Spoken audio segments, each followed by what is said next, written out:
दोस्तों नमस्कार। मैं नाथ सोनांचली कथा कहानी और उपन्यास के इस अंक के साथ पुनः हाजिर हूं।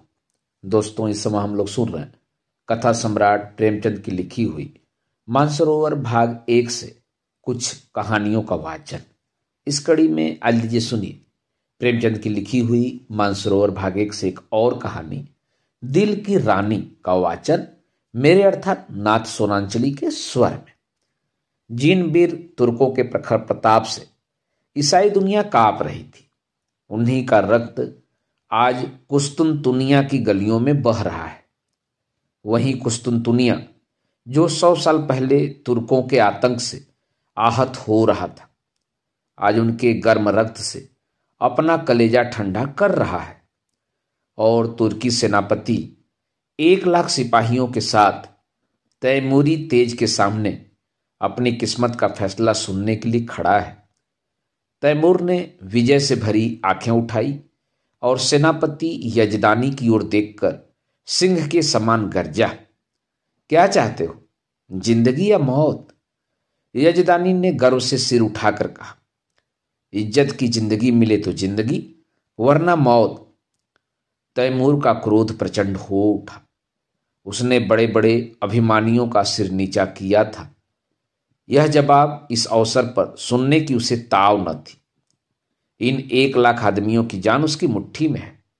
इन्हें वह एक क्षण में मसल सकता है। उस पर इतना अभिमान, इज्जत की जिंदगी। इसका यही तो अर्थ है कि गरीबों का जीवन अमीरों के भोग विलास पर बलिदान किया जाए। वहीं शराब की मजलिसें, वहीं अर्मीनिया और काफ की परियां। नहीं, तैमूर ने खलीफा बायजीद का घमंड इसलिए नहीं तोड़ा है कि तुर्कों को फिर उसी मदान्ध स्वाधीनता में इस्लाम का नाम डुबाने को छोड़ दे। तब उसे इतना रक्त बहाने की क्या जरूरत थी? मानव रक्त का प्रवाह संगीत का प्रवाह नहीं, रस का प्रवाह नहीं, एक बीभत्स दृश्य है जिसे देखकर आंखें मुंह फेर लेती हैं, दृश्य सिर झुका लेता है।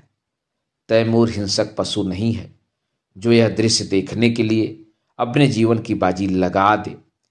वह अपने शब्दों में धिक्कार भरकर बोला, जिसे तुम इज्जत की जिंदगी कहते हो वह गुनाह और जहन्नुम की जिंदगी है। यजदानी को तैमूर से दया या क्षमा की आशा न थी। उसकी या उसके योद्धाओं की जान किसी तरह नहीं बच सकती। फिर यह क्यों दबे और क्यों न जान पर खेलकर तैमूर के प्रति उसके मन में जो घृणा है उसे प्रकट कर दे। उसने एक बार कातर नेत्रों से उस रूपवान युवक की ओर देखा जो उसके पीछे खड़ा जैसे अपनी जवानी की लगाम खींच रहा था। शान पर चढ़े हुए इस्पात के समान उसके अंग अंग से अतुल क्रोध की चिंगारियां निकल रही थी। यजदानी ने उसकी सूरत देखी और जैसे अपनी खींची हुई तलवार म्यान में कर ली और खून के घूंट पीकर बोला, जहां पना इस वक्त फतहमंद है, लेकिन अपराध क्षमा हो तो कह दूं कि अपने जीवन के विषय में तुर्कों को तातारियों से उपदेश लेने की जरूरत नहीं। दुनिया से अलग तातार के ऊसर मैदानों में न त्याग और व्रत की उपासना की जा सकती है और न मयस्सर होने वाले पदार्थों का बहिष्कार किया जा सकता है। पर जहां खुदा ने नेमतों की वर्षा की हो, वहां उन नेमतों का भोग न करना नाशुक्री है। अगर तलवार ही सभ्यता की सनद होती तो गाल कौम रोमनों से कहीं ज्यादा सभ्य होती। तैमूर जोर से हंसा और उसके सिपाहियों ने तलवारों पर हाथ रख लिए। तैमूर का ठहाका मौत का ठहाका था या गिरने वाले वज्र का तड़ाका। तातार वाले पशु हैं क्यों? मैं यह नहीं कहता। तुम कहते हो खुदा ने तुम्हें ऐश करने के लिए पैदा किया है। मैं कहता हूं यह कुफ्र है। खुदा ने इंसान को बंदगी के लिए पैदा किया है और इसके खिलाफ जो कोई कुछ कहता है, जो कोई कुछ करता है, वह काफिर है, जहन्नुमी है। रसूले पाक हमारी जिंदगी को पाक करने के लिए, हमें सच्चा इंसान बनाने के लिए आए थे, हमें हराम की तालीम देने नहीं। तैमूर दुनिया को इस कुफ्र से पाक कर देने का बीड़ा उठा चुका है। रसूले पाक के कदमों की कसम, मैं बेरहम नहीं, जालिम नहीं हूं। खूंखार नहीं हूं, लेकिन कुफ्र की सजा मेरे ईमान में मौत के सिवा कुछ नहीं है। उसने तातारी सिपहसालार की तरफ कातिल नजरों से देखा और तत्क्षण एक देवसा आदमी तलवार सौंत कर यजदानी के सिर पर आ पहुंचा। तातारी सेना भी तलवारें खींच खींच कर तुर्की सेना पर टूट पड़ी और दम के दम में कितनी ही लाशें जमीन पर फड़कने लगी। सहसा वही रूपवान युवक जो यजदानी के पीछे खड़ा था आगे बढ़कर तैमूर के सामने आया और जैसे मौत को अपनी दोनों बधी हुई मुट्ठियों में मसलता हुआ बोला, अय अपने को मुसलमान कहने वाले बादशाह, क्या यही वह इस्लाम है जिसकी तबलीग का तूने बीड़ा उठाया है? इस्लाम की यही तालीम है कि तू उन बहादुरों का इस बेदर्दी से खून बहाए जिन्होंने इसके सिवा कोई गुनाह नहीं किया कि अपने खलीफा और मुल्क की हिमायत की। चारों तरफ सन्नाटा छा गया। एक युवक जिसकी अभी मसें भी न भीगी थी, तैमूर जैसे तेजस्वी बादशाह का इतने खुले हुए शब्दों में तिरस्कार करे और उसकी जबान तालू से न खिंचवा ली जाए, सभी स्तंभित हो रहे थे। और तैमूर सम्मोहित सा बैठा उस युवक की ओर ताक रहा था। युवक ने तातारी सिपाहियों की तरफ, जिनके चेहरों पर कुतूहलमय प्रोत्साहन झलक रहा था, देखा और बोला, तू इन मुसलमानों को काफिर कहता है और समझता है कि तू इन्हें कत्ल करके खुदा और इस्लाम की खिदमत कर रहा है।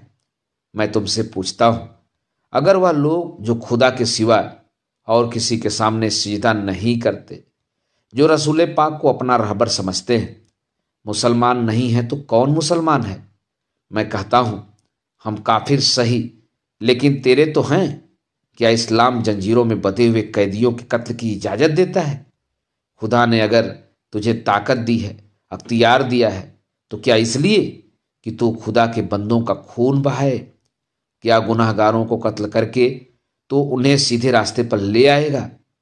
तूने कितनी बेरहमी से 70,000 बहादुर तुर्कों को धोखा देकर सुरंग से उड़वा दिया और उनके मासूम बच्चों और निरपराध स्त्रियों को अनाथ कर दिया।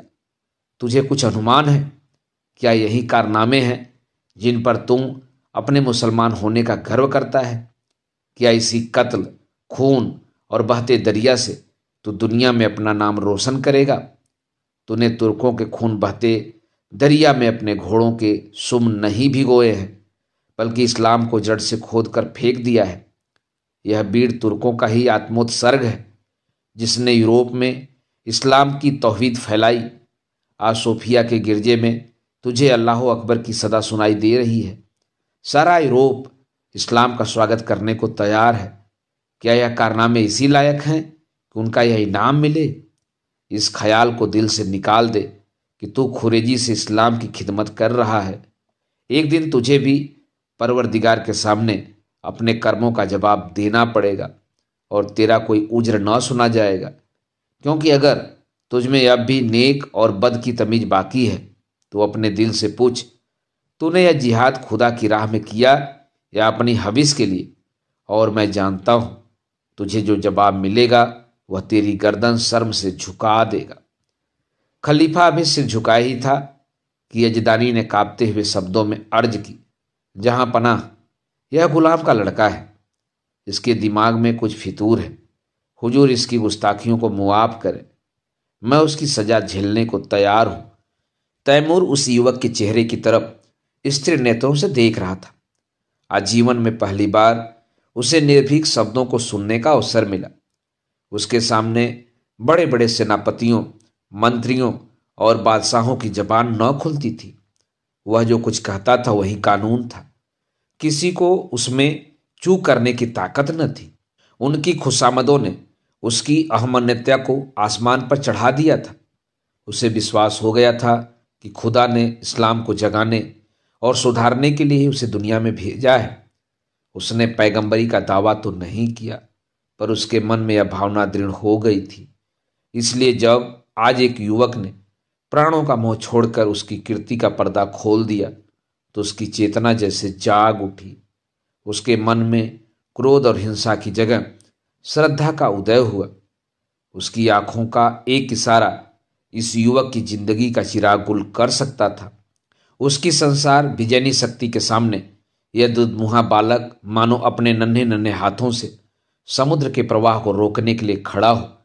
कितना हास्यास्पद साहस था, पर उसके साथ ही कितना आत्मविश्वास से भरा हुआ। तैमूर को ऐसा जान पड़ा कि इस निहत्थे बालक के सामने वह कितना निर्बल है। मनुष्य में ऐसे साहस का एक ही स्रोत हो सकता है, और वह सत्य पर अटल विश्वास है। उसकी आत्मा दौड़कर उस युवक के दामन में चिमट जाने के लिए अधीर हो गई। वह दार्शनिक न था जो सत्य में शंका करता है, वह सरल सैनिक था जो असत्य को भी विश्वास के साथ सत्य बना देता है। यजदानी ने उसी स्वर में कहा, जहां पना इसकी बदजबानी का ख्याल न फरमावे। तैमूर ने तुरंत तख्त से उठकर यजदानी को गले से लगा लिया और बोला, काश ऐसी गुस्ताखियों और बदजबानियों को सुनने का पहले इत्तेफाक होता तो आज इतने बेगुनाहों का खून मेरी गर्दन पर न होता। मुझे इस जवान में किसी फरिश्ते के रूह का जलवा नजर आता है, जो मुझ जैसे गुमराहों को सच्चा राह दिखाने के लिए भेजी गई है। मेरे दोस्त, तुम खुशनसीब हो कि ऐसे फरिश्ता सिफत बेटे के बाप हो। क्या मैं उसका नाम पूछ सकता हूं? यजदानी पहले आतिश परस्त था, पीछे मुसलमान हो गया था, पर अभी तक कभी कभी उसके मन में शंकाएं उठती रहती थी कि उसने क्यों इस्लाम कबूल किया। जो कैदी फांसी के तख्ते पर खड़ा सूखा जा रहा था कि एक क्षण में रस्सी उसकी गर्दन में पड़ेगी और वह लटकता रह जाएगा, उसे जैसे किसी फरिश्ते ने गोद में ले लिया। वह गदगद कंठ से बोला, उसे हबीब कहते हैं। तैमूर ने युवक के सामने जाकर उसका हाथ पकड़ लिया और उसे आंखों से लगाता हुआ बोला, ऐ मेरे जवान दोस्त, तुम सचमुच खुदा के हबीब हो। मैं वह गुनाहगार हूं जिसने अपनी जहालत में हमेशा अपने गुनाहों को सबाब समझा, इसलिए कि मुझसे कहा जाता था तेरी जात बेऐब है। आज मुझे यह मालूम हुआ कि मेरे हाथों इस्लाम को कितना नुकसान पहुंचा है। आज से मैं तुम्हारा ही दामन पकड़ता हूं। तुम ही मेरे खिज्र, तुम ही मेरे रहनुमा हो। मुझे यकीन हो गया है कि तुम्हारे ही वसीले से मैं खुदा की दरगाह तक पहुंच सकता हूं। यह कहते हुए उसने युवक के चेहरे पर नजर डाली तो उस पर शर्म की लाली छाई हुई थी। उस कठोरता की जगह मधुर संकोच झलक रहा था। युवक ने सिर झुकाकर कहा, यह हुजूर की कदरदानी है, वरना मेरी क्या हस्ती है। तैमूर ने उसे खींचकर अपनी बगल के तख्त पर बिठा दिया और अपने सेनापति को हुक्म दिया, सारे तुर्क कैदी छोड़ दिए जाएं, उनके हथियार वापस कर दिए जाएं और जो माल लूटा गया है वह सिपाहियों में बराबर बांट दिया जाए। वजीर तो इधर इस हुक्म की तामील करने लगा, उधर तैमूर हबीब का हाथ पकड़े हुए अपने खेमे में गया और दोनों मेहमानों की दावत का प्रबंध करने लगा। और जब भोजन समाप्त हो गया तो उसने अपने जीवन की सारी कथा रो रो कर कह सुनाई, जो आदि से अंत तक मिश्रित पशुता और बर्बरता के कृत्यों से भरी हुई थी। और उसने यह सब कुछ इस भ्रम में किया कि वह ईश्वरीय आदेश का पालन कर रहा है। वह खुदा को कौन मुंह दिखाएगा। रोते रोते उसकी हिचकियां बंध गईं। अंत में उसने हबीब से कहा, मेरे जवान दोस्त, अब मेरा बेड़ा आप ही पार लगा सकते हैं। आपने मुझे राह दिखाई है तो मंजिल पर पहुंचाइए। मेरी बादशाहत को अब आप ही संभाल सकते हैं। मुझे यह मालूम हो गया है कि मैं उसे तबाही के रास्ते पर लिए जाता था। मेरी आपसे यही इल्तजा है कि आप उसकी वजारत कबूल करें। देखिए, खुदा के लिए इनकार न कीजिएगा, वरना मैं कहीं का न रहूंगा। यजदानी ने अर्ज की, हुजूर, इतनी कदरदानी फरमाते हैं तो आपकी इनायत है, लेकिन अभी इस लड़के की उम्र ही क्या है। वजारत की खिदमत यह क्या अंजाम दे सकेगा। अभी तो इसकी तालीम के दिन है। इधर से इनकार होता रहा और उधर तैमूर आग्रह करता रहा। यजदानी इनकार तो कर रहे थे, पर छाती फूली जाती थी। मूसा आग लेने गए थे, पैगंबरी मिल गई। कहाँ मौत के मुंह में जा रहे थे, वजारत मिल गई। लेकिन यह शंका भी थी कि ऐसे अस्थिर चित्त आदमी का क्या ठिकाना। आज खुश हुए, वजारत देने को तैयार हैं, कल नाराज हो गए तो जान की खैरियत नहीं। उन्हें हबीब की लिकायत पर भरोसा था, फिर भी जी डरता था कि वीराने देश में न जाने कैसी पड़े कैसी न पड़े। दरबार वालों में षड्यंत्र होते ही रहते हैं। हबीब नेक है, समझदार है, अवसर पहचानता है, लेकिन वह तजर्बा कहाँ से लाएगा जो उम्र से ही आता है। उन्होंने इस प्रश्न पर विचार करने के लिए एक दिन की मोहलत मांगी और रुखसत हुए। हबीब यजदानी का लड़का नहीं, लड़की थी। उसका नाम उम्मतुल हबीब था।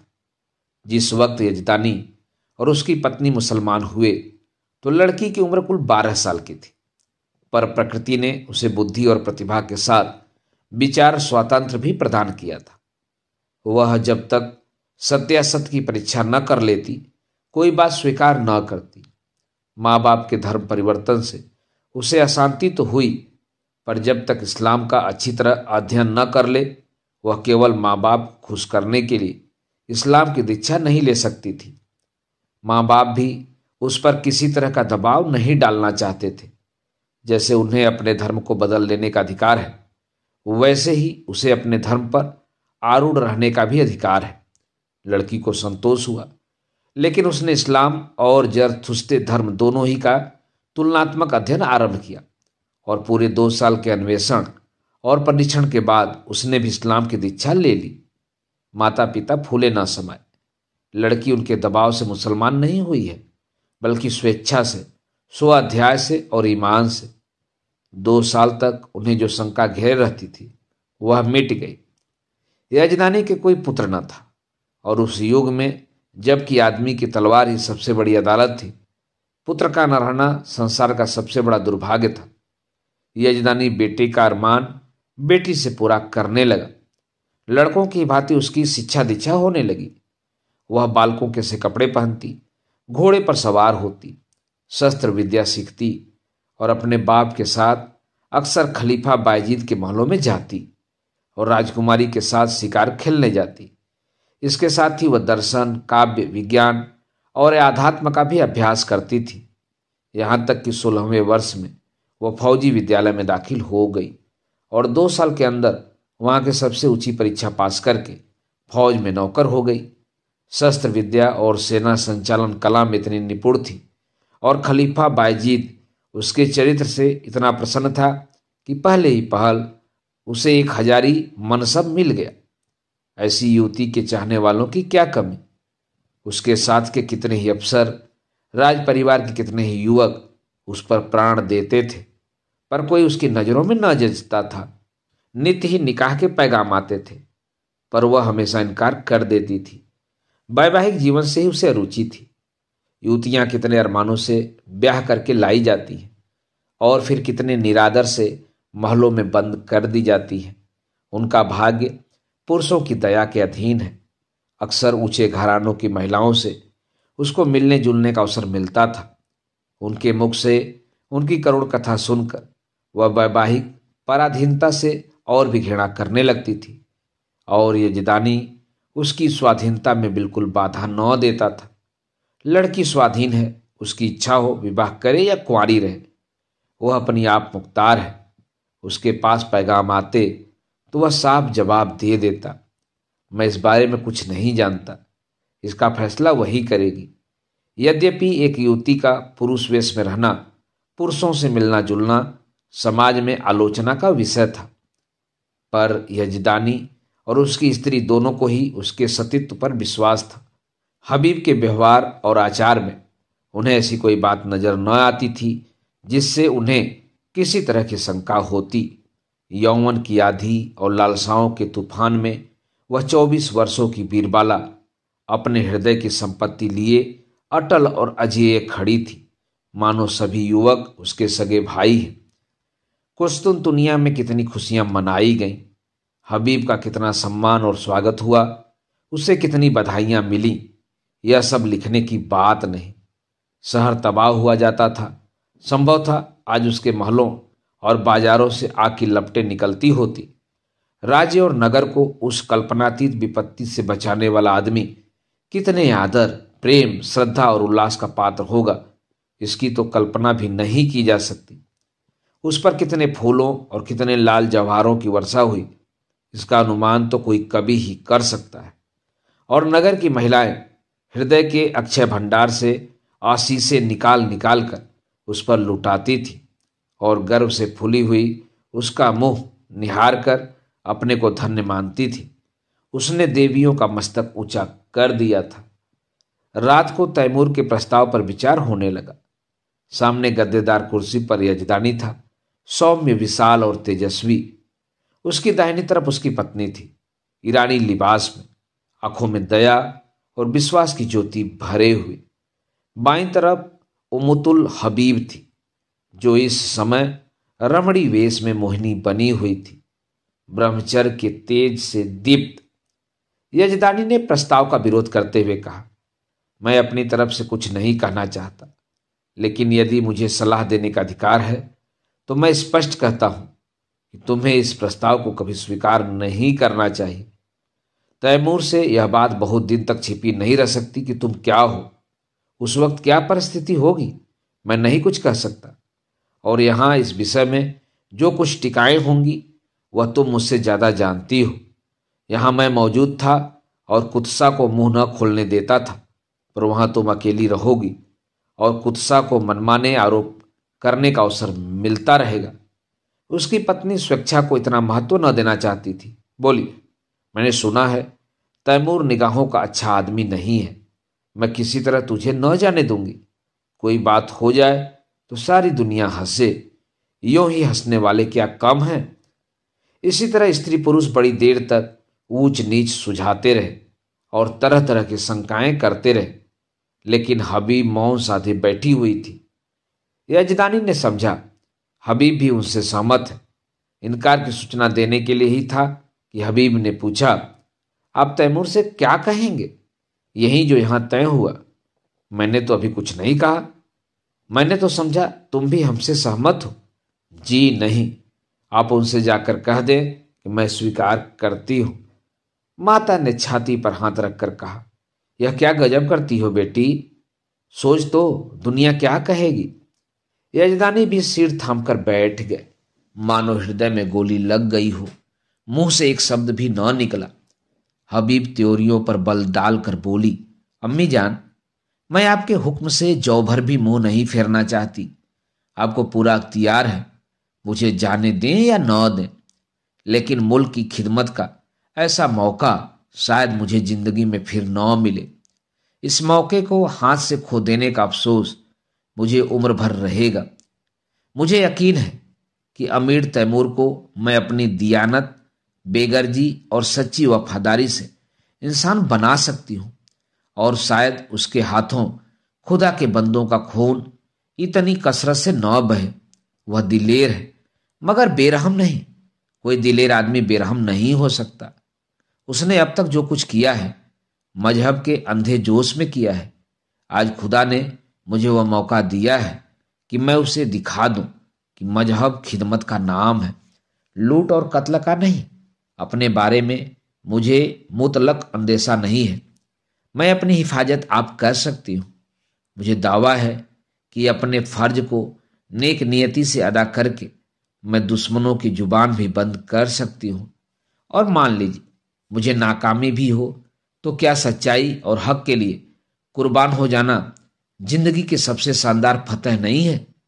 अब तक मैंने जिस उसूल पर जिंदगी बसर की है उसने मुझे धोखा नहीं दिया, और उसी के फैज़ से आज मुझे यह दर्जा हासिल हुआ है जो बड़े बड़ों के लिए जिंदगी का ख्वाब है। मेरे आजमाए हुए दोस्त मुझे कभी धोखा नहीं दे सकते। तैमूर पर मेरी हकीकत खुल भी जाए तो क्या खो, मेरी तलवार मेरी हिफाजत कर सकती है। शादी पर मेरे ख्याल आपको मालूम है। अगर मुझे कोई ऐसा आदमी मिलेगा जिसे मेरी रूह कबूल करती हो, जिसकी जात अपनी हस्ती को खोकर मैं अपनी रूह को ऊंचा उठा सकूं, तो मैं उसके कदमों पर गिरकर अपने को उसकी नजर कर दूंगी। यजदानी ने खुश होकर बेटी को गले लगा लिया। उसकी स्त्री इतनी जल्द आश्वस्त न हो सकी। वह किसी तरह बेटी को अकेली न छोड़ेगी, उसके साथ वह भी जाएगी। कई महीने गुजर गए। युवक हबीब तैमूर का वजीर है, लेकिन वास्तव में वही बादशाह है। तैमूर उसी की आंखों से देखता है, उसी के कानों से सुनता है और उसी की अक्ल से सोचता है।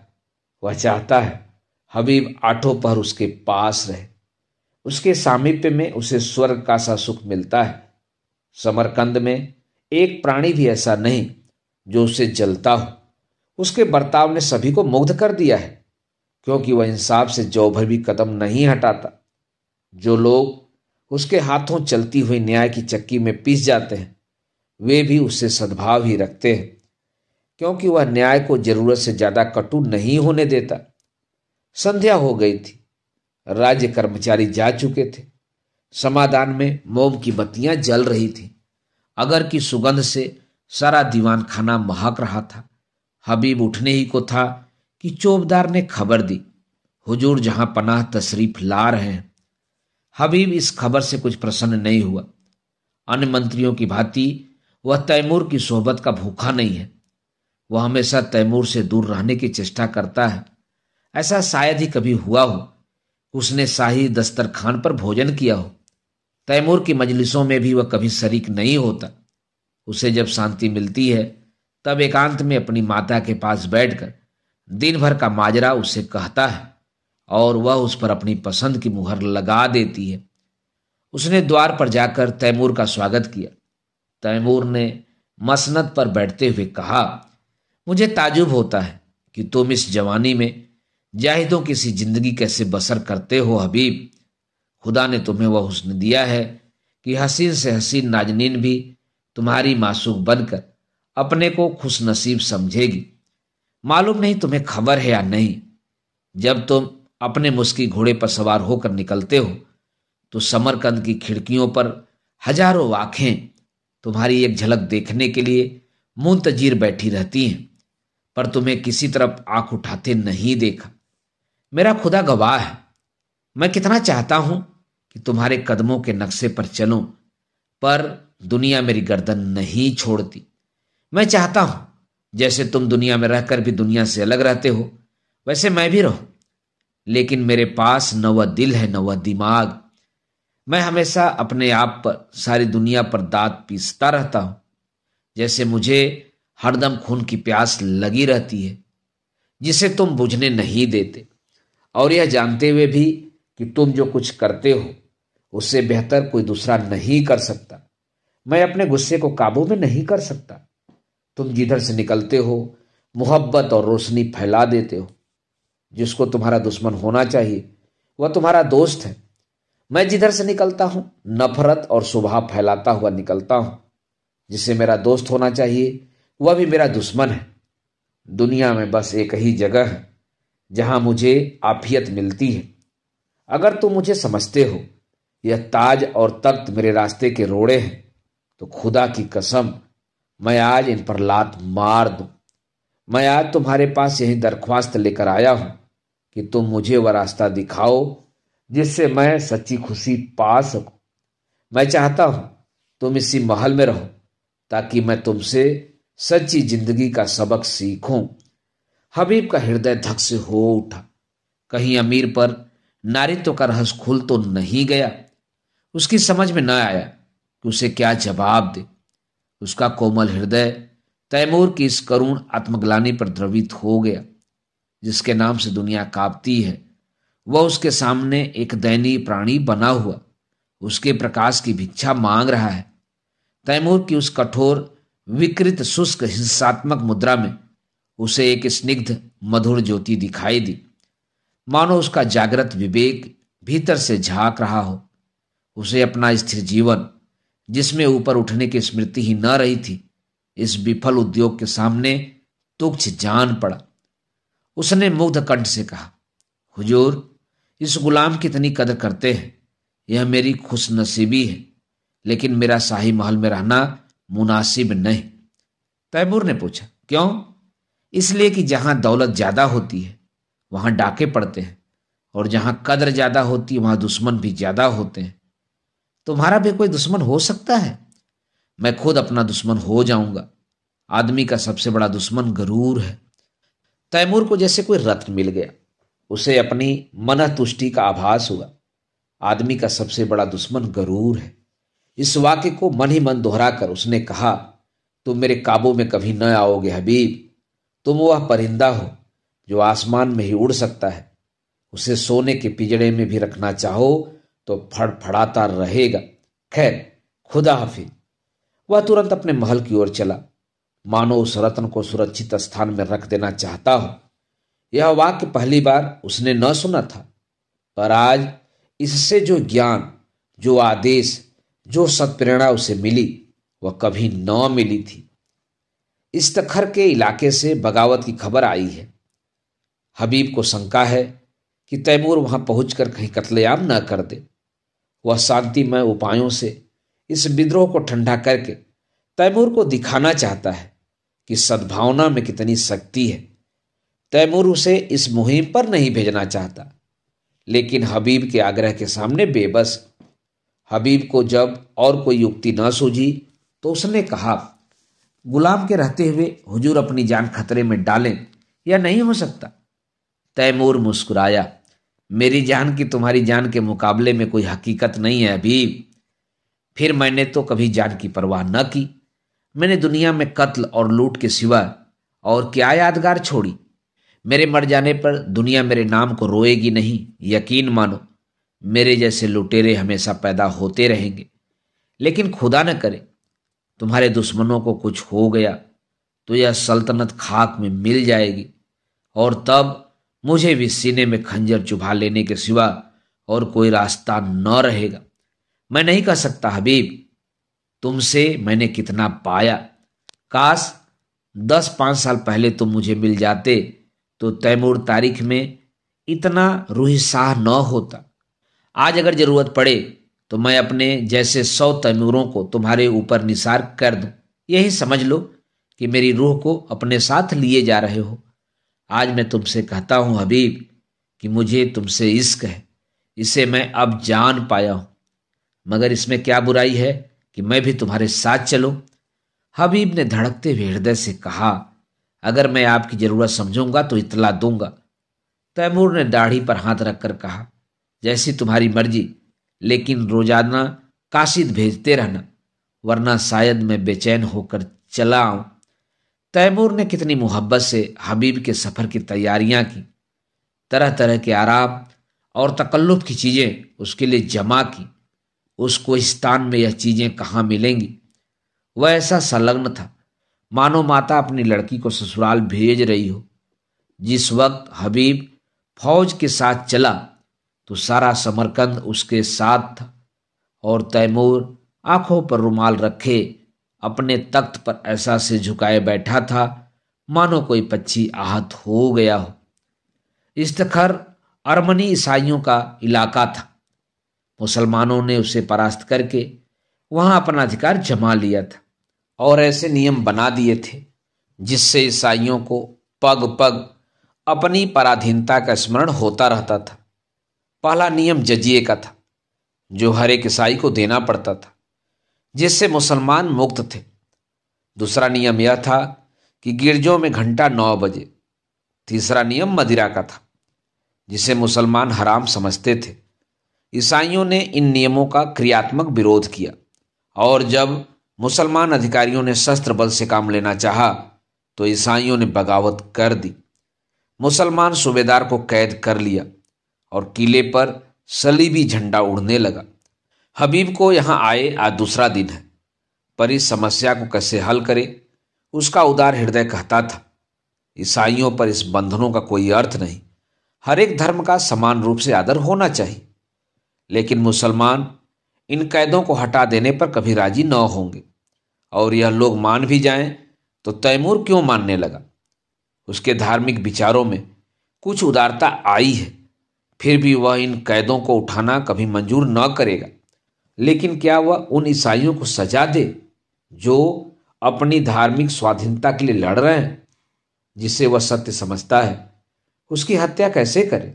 नहीं, उसे सत्य का पालन करना होगा, चाहे इसका नतीजा कुछ भी हो।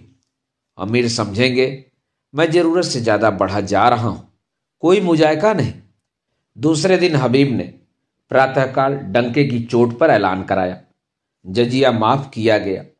शराब और घंटों पर कोई कैद नहीं है। मुसलमानों में तहलका पड़ गया। यह कुफ्र है, हराम परस्ती है। अमीर तैमूर ने जिस इस्लाम को अपने खून से सींचा, उसकी जड़ उन्हीं के वजीर हबीब पाशा के हाथों खुद रही है। पाशा पलट गया। शाही फौज मुसलमानों से जा मिली। हबीब ने इस्तिखर के किले में पनाह ली। मुसलमानों की ताकत शाही फौज के मिल जाने से बहुत बढ़ गई थी। उन्होंने किला घेर लिया और यह समझकर कि हबीब ने तैमूर से बगावत की है, तैमूर के पास इसकी सूचना देने और परिस्थिति समझाने के लिए कासिद भेजा। आधी रात गुजर चुकी थी।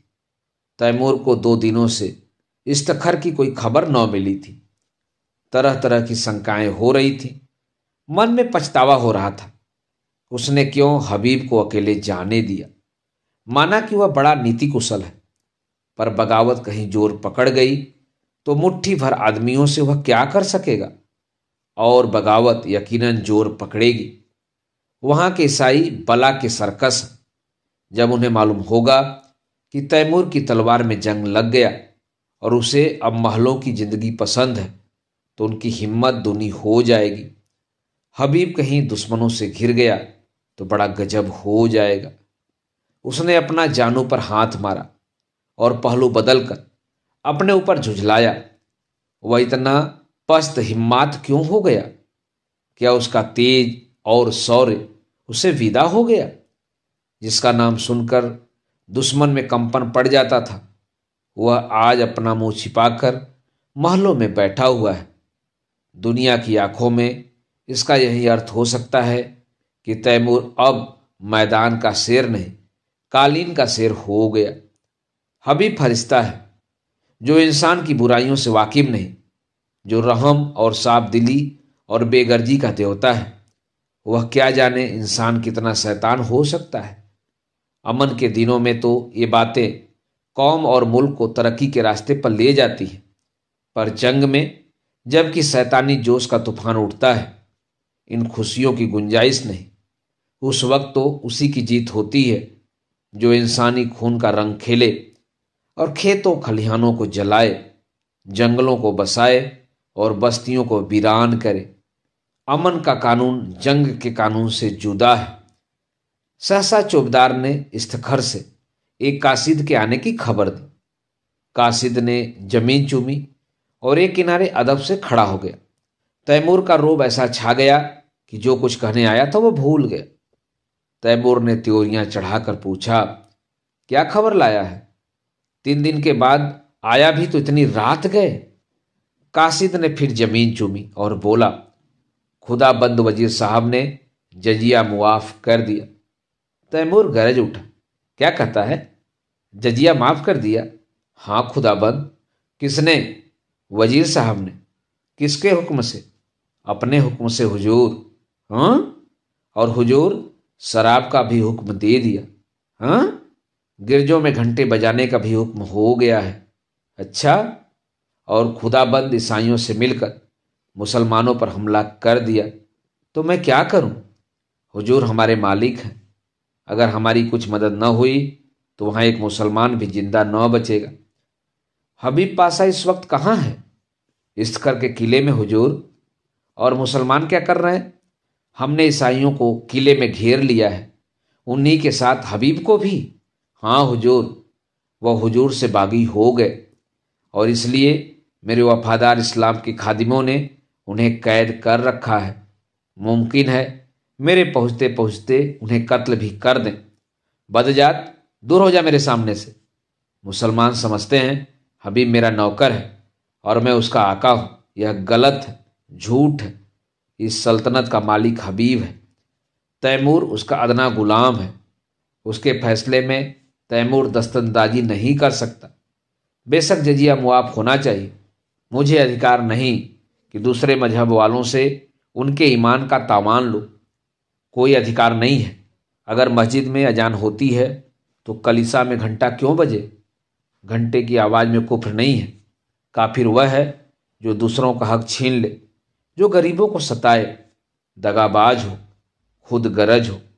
काफिर वह नहीं जो मिट्टी या पत्थर के एक टुकड़े में खुदा का नूर देखता हो, जो नदियों और पहाड़ों में, दरख्तों और झाड़ियों में खुदा का जलवा पाता हो, वह हमसे और तुमसे ज्यादा खुदा परस्त है। तू समझता है मैं कुफ्र बक रहा हूं? किसी को काफिर समझना ही कुफ्र है। हम सब खुदा के बंदे हैं। बस जा और उन बागी मुसलमानों से कह दे, अगर फौरन मुहासरा न उठा लिया गया तो कैमूर कयामत की तरह आ पहुंचेगा। कासिद हसबुद्धि सा खड़ा ही था कि बाहर खतरे का बिगुल बज उठा और फौजें किसी समर यात्रा की तैयारी करने लगी। तीसरे दिन तैमूर इस्तखर पहुंचा तो किले का मुहासरा उठ चुका था। किले की तोपों ने उसका स्वागत किया। हबीब ने समझा तैमूर ईसाइयों को सजा देने आ रहा है। ईसाइयों के हाथ पांव फूले हुए थे, मगर हबीब मुकाबले के लिए तैयार था। ईसाइयों के स्वाभिमान की रक्षा में यदि जान भी जाए तो कोई गम नहीं। इस मामले पर किसी तरह का समझौता नहीं हो सकता। तैमूर अगर तलवार से काम लेना चाहता है तो उसका जवाब तलवार से दिया जाएगा। मगर यह क्या बात है? शाही फौज सफेद झंडा दिखा रही है। तैमूर लड़ने नहीं, सुलह करने आया है। उसका स्वागत दूसरी तरह का होगा। ईसाई सरदारों को साथ लिए हबीब किले के बाहर निकला। तैमूर अकेला घोड़े पर सवार चला आ रहा था। हबीब घोड़े से उतरकर आदाब बजा लाया। तैमूर घोड़े से उतर पड़ा और हबीब का माथा चूम लिया और बोला, मैं सब सुन चुका हूं हबीब।